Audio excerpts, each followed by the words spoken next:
Hello everyone, this is Latasha Blanton from the Real South Africa Travel and Tourism. And you're going to have the opportunity to travel with Phil Scott to sunny South Africa. You guys are going to have the opportunity to come to Johannesburg, and you guys are going to be coming to Durban. And we're going to set it up perfectly. It's going to be like a luxury experience for you guys. At the same time, you're going to be getting some culture. And of course, you're going to get an opportunity to talk to Phil, hang out with Phil, and get his views on Africa and South Africa.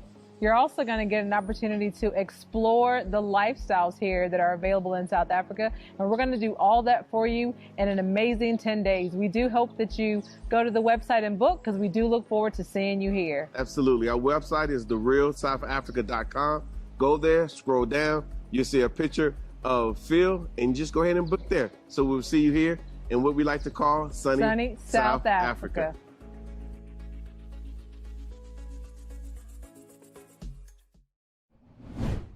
Mayor Brandon Johnson of Chicago recently unveiled his public safety plan that is supposed to help reduce violence in certain neighborhoods.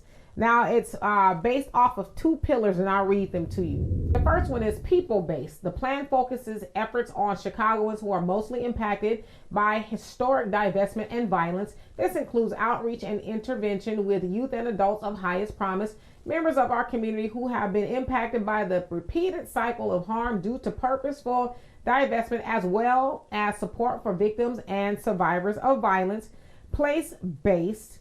To ensure a safer Chicago for generations to come, the plan focuses on addressing the root cause of violence through long-term layered investment in key areas: education, economic opportunity, housing, health, community environment, community violence intervention, and policing. So again, that particular program is supposed to help quell the crime and violence in certain neighborhoods. Now, of course, y'all know which neighborhoods that they are talking about. Usually they're talking about the Black neighborhoods. Now, of course, you guys have also heard a lot about what's going on there with the migrants and all of the money that they have allocated to helping the migrants get more comfortable.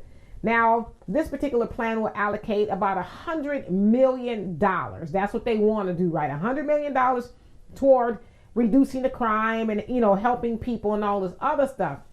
Now, of course, that entails some policing as well. And so they're trying to figure out how to make that more palatable, because y'all know anytime they talk about reducing the crime, they got to usher in more policing, as if we need any more of that, right? Like, well, we don't need the kind that they're usually giving us. We need the kind that is actually a little bit more conducive, or a lot more conducive, right, to the people in our neighborhood. But what I want to know is this: will Chicagoans be getting a check? Will they be getting housing or any other thing that is tangible? Because, anytime they talk about helping Black people, they want to tell us what to do with the money. Like he said there in the plan, allocate something toward education and this, that, and the other. Now, of course, we do know that there has been a lot of divestment in our communities for a long time now. Divestment means taking things away from our community, taking resources away from our community. And so when they talk about giving $100 million to, these high crime areas again, they talk about our communities. Are y'all going to start some businesses?